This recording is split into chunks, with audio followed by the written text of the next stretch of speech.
اکثر ہم دیکھتے ہیں کہ مذہب کو آپ کہہ لیں کہ سیاست کے لیے استعمال کیا جاتا ہے، جی بالکل۔ خاص طور پر جب کسی علاقے کو یا کسی گروہ کو یا کسی حکمران کو مقدس ثابت کرنا ہو یا حق پر ثابت کرنا ہو۔ اور اس کے لیے پھر مذہبی نصوص یعنی آیات اور احادیث کا سہارا لیا جاتا ہے۔ بالکل۔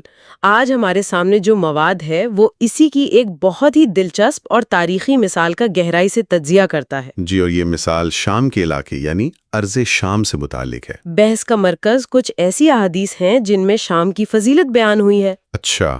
تو ایک مخصوص مکتبہ فکر ان احادیث کو بنیاد بنا کر یہ دعویٰ کرتا ہے کہ اسلامی تاریخ کی پہلی خانہ جنگی میں حضرت معاویہ اور ان کا گروہ جو شام میں تھا وہی اہل حق تھے، یعنی سچائی پر قائم جماعت۔ جی۔ تو آج کی گفتگو کا مقصد ان ذرائع کی روشنی میں اسی دعوے کی علمی اور تاریخی حیثیت کا جائزہ لینا ہے۔ ٹھیک ہے، تو آئیے اس دلیل کی بنیاد سے شروع کرتے ہیں۔ وہ کون سی مرکزی حدیث ہے جسے اس دعوے کے لیے استعمال کیا جاتا ہے؟ سب سے بنیادی حدیث جو پیش کی جاتی ہے وہ اسلام کے مستند ترین مجموعوں میں سے ایک صحیح مسلم میں موجود ہے۔ صحیح مسلم میں؟ جی۔ اس موقف کے حامی یہ کہتے ہیں کہ اس حدیث میں آیا ہے کہ اہل شام یعنی شام کے لوگ قیامت تک حق پر غالب رہیں گے، اور اس سے وہ یہ نتیجہ نکالتے ہیں کہ چونکہ حضرت معاویہ اور ان کے ساتھی اہل شام تھے لہٰذا وہ حق پر تھے۔ بالکل۔ سننے میں تو یہ ایک بہت مضبوط دلیل لگتی ہے۔ اگر صحیح مسلم ایسا لکھا ہے تو پھر تو بحث کی گنجائش ہی نہیں رہتی۔ یہیں پر سارا معاملہ دلچسپ ہو جاتا ہے۔ ہمارے سامنے جو مواد ہے وہ یہ بتاتا ہے کہ صحیح مسلم کی اس حدیث میں اہل شام یعنی شام کے لوگ کا لفظ موجود ہی نہیں ہے۔ ایک منٹ، کیا مطلب؟ لفظ ہی نہیں ہے؟ جی نہیں، اصل الفاظ ہیں اہل غرب یعنی مغرب کے رہنے والے۔ تو کیا اس کا مطلب یہ ہے کہ پوری دلیل ایک لفظ کی تبدیلی پر کھڑی ہے، یعنی مغرب کو شام سے بدل دیا گیا ہے؟ یہ تو بہت بڑی بات ہے۔ بالکل، اور ان تحریروں کے مطابق یہ کوئی معمولی لکھنے کی غلطی نہیں بلکہ ایک ایسی تبدیلی ہے جسے تاریخ کے سب سے بڑے حدیث کے ماہرین میں سے ایک حافظ ابن حجر عسقلانی نے انہوں نے کیا کہا ہے؟ انہوں نے اسے باقاعدہ تحریف قرار دیا ہے۔ تحریف؟ جی، جس کا مطلب ہے ڈسٹورشن یا مانوی بگاڑ پیدا کرنا، یعنی حدیث کے اصل مفہوم کو جان بوجھ کر تبدیل کرنا۔ ناقابل یقین ہے۔ تو پھر اس حدیث میں مغرب کے لوگ سے اصل مراد کیا ہے؟ اگر شام نہیں تو کون؟ اس پر بھی بڑے مفسرین نے بات کی ہے۔ مثلاً صحیح مسلم کے سب سے مشہور شارح امام نووی جو 13ویں صدی کے ایک عظیم عالم تھے، جی، انہوں نے لکھا ہے کہ اہل غرب سے مراد عرب کے لوگ ہیں، اور اس سے جغرافیائی مغرب بھی مراد ہو سکتا ہے، جیسے اندلس یعنی اسپین اور اس کے آس پاس کے علاقے، لیکن انہوں نے اسے خاص طور پر شام سے نہیں جوڑا۔ اچھا۔ تو یہاں نقطہ یہ اٹھایا گیا ہے کہ ایک حدیث کے اصل الفاظ کو بدل کر اسے ایک مخصوص سیاسی بیانیے میں فٹ کرنے کی کوشش کی گئی ہے۔ ٹھیک ہے، یہ پہلا نقطہ تو بہت واضح اور اہم ہے، لیکن مجھے یقین ہے کہ صرف ایک حدیث پر تو یہ ساری بحث نہیں کھڑی ہوگی، ضرور کوئی اور دلائل بھی ہوں گے۔ جی ہاں، بالکل ہے۔ کوئی ایسی حدیث جس میں براہ راست شام کا ذکر ہو؟ جی، ایک اور حدیث پیش کی جاتی ہے جس کا مفہوم ہے کہ جب فتنے برپا ہوں گے تو ایمان شام میں ہوگا۔ اچھا۔ اور یہ دلیل بظاہر بہت طاقتور لگتی ہے کیونکہ اس میں واضح طور پر شام کا لفظ موجود ہے۔ اور یہاں فتنے سے مراد حضرت علی اور حضرت معاویہ کے درمیان ہونے والی جنگیں جیسے جنگ صفین لی جاتی ہوں گی؟ جی، اس موقف کے حامی یہی کہتے ہیں کہ اس حدیث میں اسی فتنے کی طرف اشارہ ہے، اور اس وقت چونکہ ایمان شام میں تھا لہٰذا حضرت معاویہ کا گروہ ہی اہل ایمان تھا۔ لیکن ہمارے سامنے جو مواد ہے وہ اس تشریح کو کئی وجوہات کی بنا پر کمزور قرار دیتا ہے۔ وہ وجوہات کیا ہیں؟ ان ذرائع کے مطابق علماء حدیث کی اکثریت یعنی جمہور محدثین اس فتنے سے مراد 7ویں صدی کی کوئی خانہ جنگی نہیں لیتے۔ تو پھر کیا لیتے ہیں؟ بلکہ وہ اسے آخری زمانے میں آنے والے سب سے بڑے فتنے یعنی دجال کے فتنے سے جوڑتے ہیں۔ اوہ! یہ حدیث ماضی کی کسی جنگ کی توثیق نہیں بلکہ مستقبل کے بارے میں ایک پیشن گوئی ہے۔ یہ تو تشریح کا ایک بہت بڑا فرق ہے، ایک تاریخی سیاسی ہے اور دوسری مکمل طور پر آخرت سے متعلق۔ دجال والی تشریح کی کیا بنیاد ہے؟ صرف اندازہ ہے یا اس کے پیچھے بھی کوئی ٹھوس دلائل ہے؟ نہیں، یہ صرف اندازہ نہیں ہے، یہ تحریریں اس تشریح کے حق میں 3 مضبوط نقاط پیش کرتی ہیں جو دوسری احادیث سے ثابت ہیں۔ اچھا۔ پہلا نقطہ، صحیح احادیث کے مطابق دجال کا ظہور شام اور عراق کے درمیانی علاقے سے ہوگا۔ دوسرا نقطہ، جب دجال دنیا میں فساد پھیلائے گا تو اس وقت مسلمانوں کے لیے سب سے محفوظ پناہ گاہ شام کی سرزمین ہی ہوگی۔ ٹھیک ہے۔ اور تیسرا اور سب سے اہم نقطہ، حضرت عیسیٰ علیہ السلام کا نزول بھی اسی خطے میں دمشق شہر کے ایک سفید مینار کے پاس ہوگا۔ صحیح۔ یہ تینوں باتیں مل کر ایک واضح تصویر بناتی ہیں کہ فتنے کے وقت ایمان شام میں ہوگا والی حدیث کا سیاق و سباق دجال اور قرب قیامت کے واقعات ہیں، نہ کہ صحابہ کے درمیان ہونے والی کوئی جنگ۔ اچھا، یہ تو ایک مکمل اور منطقی تصویر پیش کی گئی ہے، لیکن اگر ایک لمحے کے لیے صرف بحث کی خاطر ہم پہلی تشریح کو ہی مان لیں، یعنی فرض کر لیتے ہیں کہ جنگ صفین کے وقت ایمان صرف شام میں تھا، اس نظریے کو ماننے سے کیا منطقی یا عقیدے کا مسئلہ پیدا ہوتا ہے؟ یہیں پر یہ دلیل اپنے ہی بوجھ تلے دب جاتی ہے۔ ہمارے سامنے جو مواد ہے وہ واضح کرتا ہے کہ اس تشریح کا نتیجہ بہت سنگین بلکہ خوفناک نکلتا ہے۔ وہ کیسے؟ اگر ایمان صرف شام میں تھا تو اس کا لازمی مطلب یہ ہوا کہ دوسری طرف یعنی حضرت علی کے لشکر میں موجود لوگ نعوذ باللہ ایمان پر نہیں تھے۔ اور حضرت علی کے لشکر میں کون لوگ شامل تھے؟ ان کے لشکر میں خود چوتھے خلیفہ راشد حضرت علی، نبی اکرم صلی اللہ علیہ وسلم کے نواسے حضرت حسن اور حضرت حسین، جی، اور بدری صحابہ سمیت درجنوں جلیل القدر اصحاب شامل تھے، مثلا حضرت ابو ایوب انصاری جن کے گھر نبی اکرم صلی اللہ علیہ وسلم نے مدینہ ہجرت کے بعد قیام فرمایا تھا، اور سب سے بڑھ کر حضرت عمار بن یاسر۔ حضرت عمار بن یاسر کا نام یہاں کیوں خاص طور پر اہم ہے؟ اس لیے کہ حضرت عمار بن یاسر کے بارے میں خود نبی اکرم صلی اللہ علیہ وسلم کی ایک بہت مشہور پیشین گوئی موجود تھی جو حدیث کی تمام بڑی کتابوں میں ہے۔ کیا پیشین گوئی تھی؟ آپ نے فرمایا تھا، افسوس عمار کو ایک باغی گروہ قتل کرے گا۔ اچھا۔ اور تاریخ ہمیں یہ بتاتی ہے کہ حضرت عمار بن یاسر جنگ صفین میں حضرت معاویہ کے لشکر کے ہاتھوں ہی شہید ہوئے تھے۔ تو یہ تو ایک براہ راست تضاد ہو گیا۔ بالکل، یہ ایک منطقی ڈیڈ لاک ہے۔ آپ ایک ہی وقت میں یہ نہیں مان سکتے کہ حضرت معاویہ کا گروہ اہل ایمان کی واحد جماعت تھی اور ساتھ ہی یہ بھی مانے کہ نبی اکرم صلی اللہ علیہ وسلم کی پیشین گوئی سچ تھی کہ حضرت عمار کو ایک باغی گروہ قتل کرے گا۔ ان میں سے ایک ہی بات درست ہو سکتی ہے۔ اسی لیے یہ ذرائع اس نتیجے پر پہنچتے ہیں کہ فتنے کے وقت ایمان شام میں ہوگا والی حدیث کو جنگ صفین پر لاگو کرنا عقلی اور شرعی دونوں لحاظ سے ناقابل قبول ہے۔ تو اگر یہ مخصوص احادیث حضرت معاویہ کے گروہ کی حمایت نہیں کرتی تو پھر شام کی فضیلت والی احادیث کا اصل مطلب کیا ہے؟ کیا یہ مواد ان احادیث کو مسترد کر رہا ہے؟ ہرگز نہیں، مسترد نہیں کیا جا رہا، بلکہ ان کا صحیح مفہوم سمجھانے کی کوشش کی جا رہی ہے۔ اچھا۔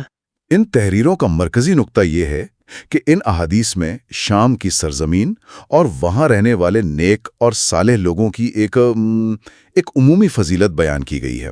عمومی فضیلت؟ جی، یہ کسی مخصوص سیاسی گروہ، کسی بادشاہ یا کسی خاص دور کی فوج کے لیے دائمی حمایت کی ضمانت یا کوئی بلینک چیک نہیں ہے۔ یعنی کسی جگہ کی فضیلت ایک چیز ہے اور کسی خاص وقت میں وہاں موجود حکمرانوں کے اعمال بالکل دوسری چیز، اور دونوں کو الگ الگ دیکھنا چاہیے۔ بالکل یہی نقطہ ہے، اور اسی بات کو ثابت کرنے کے لیے کہ حضرت معاویہ کا گروہ ہر حال میں اہل حق نہیں تھا، یہ مواد کچھ ٹھوس اور پریشان کن تاریخی واقعات پیش کرتا ہے جو ان کے دور حکومت میں پیش آئے۔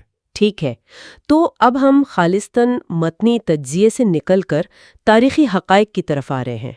یہ بہت اہم ہے۔ ماخذ اس دور کی تاریخ کے بارے میں کیا کہتا ہے؟ کئی واقعات کا ذکر ہے، لیکن چند ایک خاص طور پر قابل توجہ ہیں۔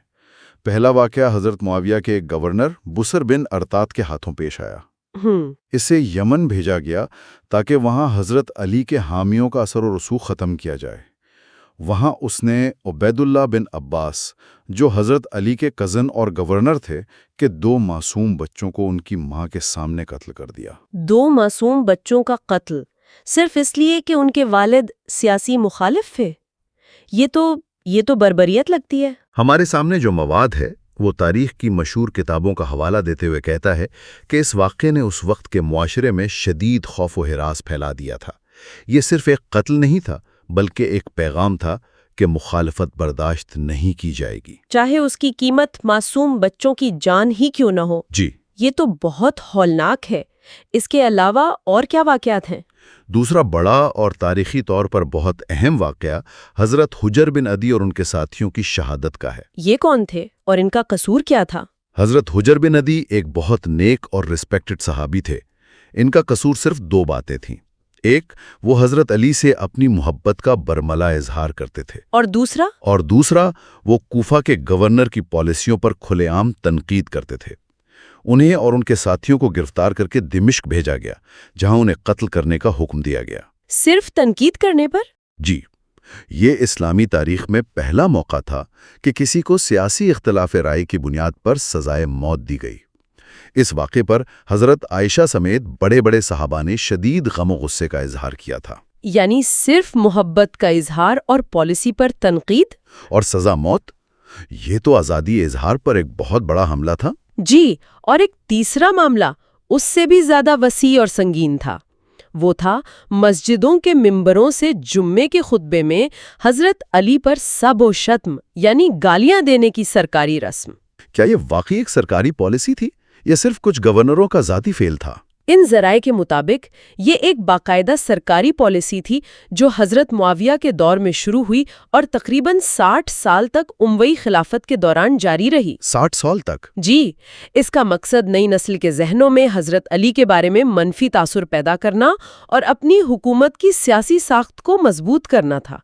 یہ عمل اتنا عام ہو گیا تھا کہ جب بہت بعد میں ایک خلیفہ عمر بن عبدالعزیز نے اسے بند کروایا تو کچھ لوگوں نے شور مچایا کہ سنت مردہ ہو گئی۔ اللہ اکبر! یعنی وہ اس کبیر رسم کو دین کا حصہ سمجھنے لگے تھے۔ بالکل۔